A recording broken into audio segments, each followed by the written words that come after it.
How's it going, everyone? It's Gamer Sid and I'm back with another upload. Surprisingly, yes, I'm trying to be consistent, and this is literally the day after I recorded the previous video, which is basically the same day when I uploaded that video.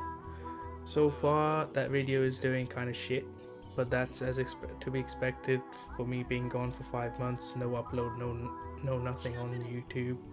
And then also before that I wasn't being very consistent. I was trying to gain traction again, and then I stopped again, so it's to be expected. I don't care, it wasn't meant to be for like views or anything anyway. I just wanted to put something out there because I felt like it. But yeah, so today I shall be talking about my impressions of Storm Connection. I was planning on making this video a while ago, and then I had all the clips and everything ready. I had recorded on my place. I had all the data. I had all the stats. I had done the maths, and then I just stopped uploading. And then I got busy. And then I just couldn't. I was like, I was away from the rig, and then it was just, yeah, everything just fell apart. But I'm not gonna do anything fancy. In the background, you're probably seeing right now some more history mode boss fights from Storm Connection, because I put some in the last video as well, because I literally just stared at a blank screen and just talked for like 12 minutes last time. So I'm doing some same thing again. And then I was like, you know what, I've got all these clips from these literally the full uncut battles from history mode, because I was planning on releasing all of them one by one. Basically no voiceover, just boss battle S rank gameplay. And so I was like, you know what, this is a good opportunity to just use that. So I put the first 2 boss fights in the last one, so I managed to fit 2 of them. So in this one, let's see how many I can fit in. But the next one is, oh shit, actually I forgot, I messed up. I missed a boss fight. It should have been the fight against Kakashi, Naruto and Sakura versus Kakashi. That should have been the next boss fight I uploaded, but I messed up, my bad. So I guess that's what's coming in this video. You guys are probably already seeing it in the background. But yeah, and so I wanted to give my thoughts on Storm Connection, what I think about it, and how I reviewed it basically. So in my honest opinion, disappointing, not worth. And you can tell that by the fact that the price on the game has dropped significantly in like what, half a year, less than half a year, or about half a year now. Even though, and this hasn't happened right now, by the way, the price dropped pretty much right after the game came out. The price was decreased. Even when I bought it, actually, even on pre-order, it was on discount for some reason. Just not that much, but slightly. And now I think it's like you can get it for 30 something pounds. I think, might be wrong, but that's what I saw last time when I checked. And yeah, you can tell that it didn't do too well. But especially since Storm 4 was like one of the highest selling, best selling anime games of all time, and blah blah blah. And yeah, Storm Connection not too well. The reason for that is the fact that it's rinsing the old story modes. History mode was a big letdown, because yeah, the 4K upscaling and 60 FPS, amazing, but the voices, English voices, oh my god, what have they done with them? I don't know if they fixed that now or no, because I use Japanese, I use the Japanese dub anyway, so in the game, so I those were fine. But in the English, I know it was bad. Even when I at the start was listening to it, I was like, why does this sound so bad? Shisui's ultimate, they re-recorded the lines, and it almost felt like it was AI generated, and it was bad. And but yeah, don't know why that was. Hopefully they fixed that, or redo the lines again, or reintroduce them from Storm 4 for the characters that were actually fine before, then they messed up. But yeah, that's the first thing. The voice in the story mode was horrible in English, but I listened to subs or Japanese, so it was fine. The other thing was the lack of content, because they literally brought over the boss fights from the old Storm game, Storm 1 to 4, but what they did is they actually cut some out. they did not include some of the actual important boss fights from those games, which is insane. They didn't have from Storm 1 the big boss fight with Tsunade and Jiraiya versus Orochimaru, the three-way deadlock. They didn't have that fight in the game, which was insane. And I think in Storm 1 they also had Naruto and Sasuke at Final Valley. Actually, I don't think they did, but yeah, I think that was the other main fight they didn't have from Storm 1. From Storm 2, they had a lot of fights they didn't have. They didn't add the... I think they didn't add the Gaara versus Deidara fight. Or maybe they did. Did they add Gaara versus Deidara? Let me see if I recorded that. So... I don't think they did. But even if they did, there was other ones. Like, another big one that comes to my mind is Jiraiya versus Pain. That was not in the game. In Storm Connection, and it's insane how they can miss out such a big fight from the series. Jiraiya's death. At least he had that as like a little cutscene, or did they have it like a story fight? Maybe they had it as a story fight, but yeah, they didn't have. I don't think they had it yet, and some other ones were notable ones for the what's it called? No, I forgot the name. Yeah, Naruto versus Kakuzu was another one from Storm 2. Storm 3, there was a lot as well. Like, I can't remember now, but I had like the whole number. In total, there was like a lot of boss fights that they missed out. There was a big number in terms of all the boss fights from Storm 1 to Storm 4. And the amount that they gave in the game wasn't as much. Yeah, that was one thing that I found disappointing, because they were packaging as the whole story from we experienced the whole series up to now, and it wasn't that. You didn't experience the whole series up to now because it's missed things out. The actual story, the new story, the original story starts off very strong with the Naruto and Sasuke fight. It's on my channel, you will probably see, and but after that kind of slows down with a lot of cutscenes, I might add, and very annoying. There's just nothing in there. There's no open world or no exploration aspect to it, no movement. It's just slideshows, or you move through the pages with the pointer, and then you select the next cutscene, and then you do a fight, and yeah. There was some unique parts to it. It was interesting. Well, I haven't finished it, by the way. I still haven't finished the story mode because I was planning on recording the whole thing. So we'll see. Maybe I'll record it and then just use it as background footage in my videos like this. And but it's not. I haven't finished the story, so I don't know exactly what happens, but I have a good idea of what happens. And yeah, that was a bit of a disappointment. The one thing the game did really good is the updates to the old characters. There is more they could have done. Like, they didn't update all the old characters. I mean, they gave everyone a second jutsu, but a lot of the second jutsus is just their tilts, which is good for some of them. Some of them they gave new jutsus or unique stuff, which is also awesome, but wish they touched their movesets as well and gave them something fresh, freshen them up. And the customization options is good to see some cosmetic stuff returning. I don't really like it. I feel like the selection is limited, not too much going on there. Some of it is cool, like the Demon Wind Shuriken, the swords, Zabuza sword, like Killer Bee swords and stuff, but it's not too much going on there in customization. I wish they add more, and they are adding more with free updates as well. They've added more customization stuff, like slightly. So I have hopes if they keep supporting the game longer, I think we could see more customization, which will be good.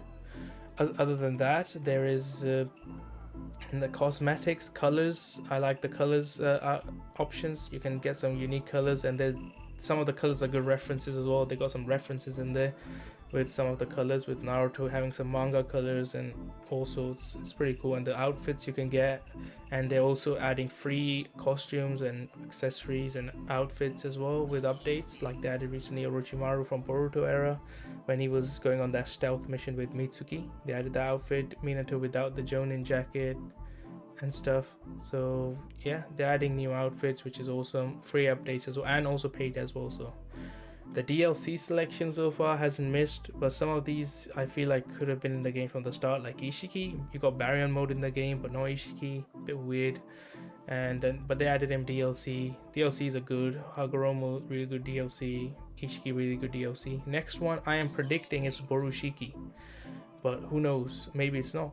I'm looking forward to the next DLC. The online game mode they did was also really good recently, where they had this this tournament kind of where you collected the crystals, like staying true to the special story lore, basically those crystals. So you were collecting those, and then you did like there were like these quick time events that popped up on the screen during the match with another player, and whoever did all of them or 3 of them successfully first got like a massive boost. It was like a super awakening.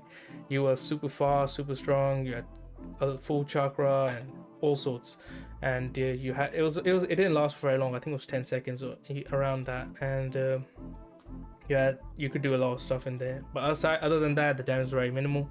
I quite enjoyed that. I wish they'd do another one to bring that back. It was good fun. I wish they just made it a permanent thing, or yeah, but then maybe people wouldn't play the other modes. But yeah, that was good.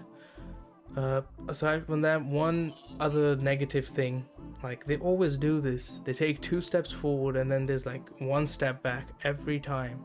From Storm 4 to Storm Connection, gameplay combos and everything is really good. Like the gameplay feels way better. I went back to Storm 4 recently and then oh boy, it felt so bad. I was like, how did I used to play this? It felt unplayable.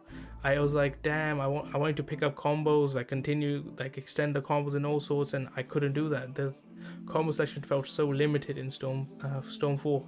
It was insane. But one thing Storm 4 did better than Storm Connections, and that is jutsu customization. Why on earth did they get rid of jutsu customization? It makes no sense.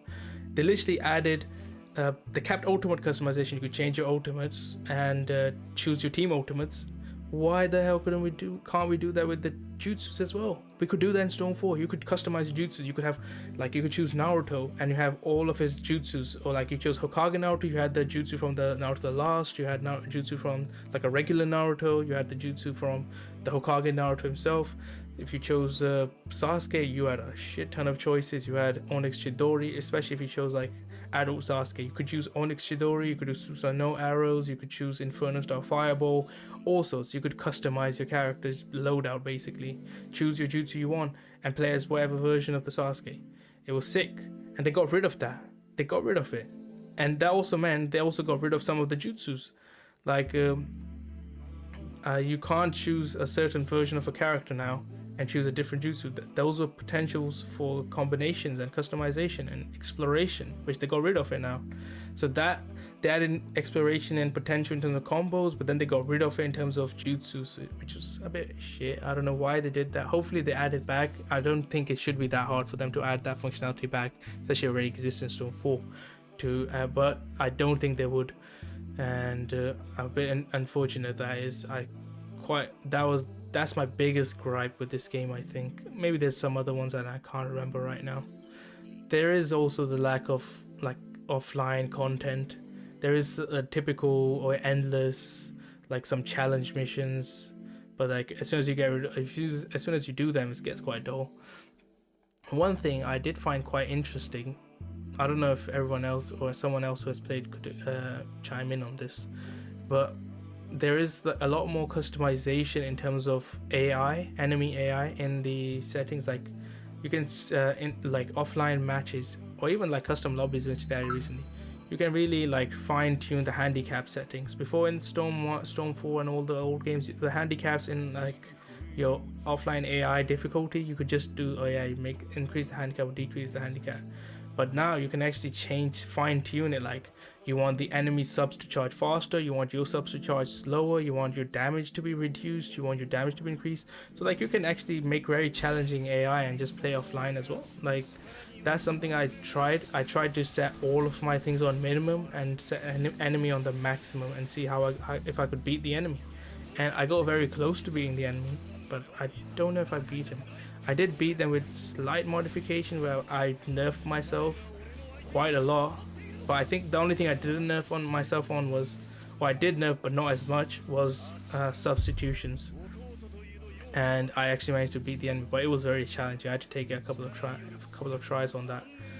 But yeah, that's something. If you have someone you can play locally with, or even online, then the game is fun. You can like I got my brother. I can play with him locally on the couch. So at least it has local 2v2, 1v1s, or 3v3s tournaments, whatever.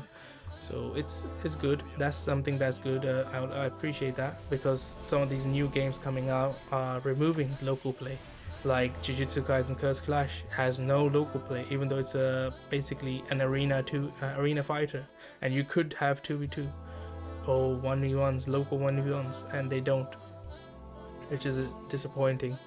Um, and the other one is obviously Sparking Zero coming as well, and that won't have local 1v1s either, local couch play support, which is insane, because every other old Budokai Tenkaichi game has had that.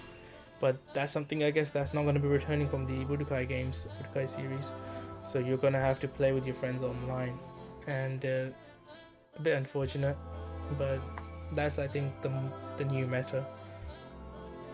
But yeah, I think that's everything I had on Storm Connections review. I enjoyed the game. Was it worth it? Could it have been better? Was my expectation more? Yes. Honestly, my expectation was actually lower, to be honest, if I'm being, because I was not gonna buy it. I had pre-ordered the game, and then I saw some of the trailers and stuff. I was like, what is this shit? There's nothing in the game. They're adding nothing. And especially when they announced there was not going to be custom lobbies at the start. There was no private matchmaking. You had to play with other random people. You couldn't even play with your friends online. When they announced that, I canceled my pre-order for the game. I was like, no, I'm not getting this shit. And then as I saw people playing the gameplay, and I was like, you know what, this looks fun. I feel like it's gonna deliver better than what I expect, and then I ended up buying it, and actually did deliver better than I expected. Some things obviously, but I don't like, but the lobbies, the online customization, like your character profiles and everything, is pretty fun. The new what's it called, mastery? What's it called? I can't remember the name. Proficiency, I think. The new proficiency system is very cool. Like you can kind of platinum your characters, and you can see exactly who someone is good at. If someone's like got like level 99 Minato, you're like, okay, this guy sweats with Minato. He has not left his flipping room since the game came out. He's been labbing this guy 24/7 for the last 10 years. You know things about to get real sweaty in there. So I like that feature. You can see, you can like kind of show off like, hey, look at this. I've been using this guy so much, and so. So that's quite cool. But yeah, overall, those are my impressions with the game. Let me know what you guys thought about it, if you've purchased it, or even if you haven't, why you haven't, and if you've played it or you want to play it, are you waiting for some discounts and whatever.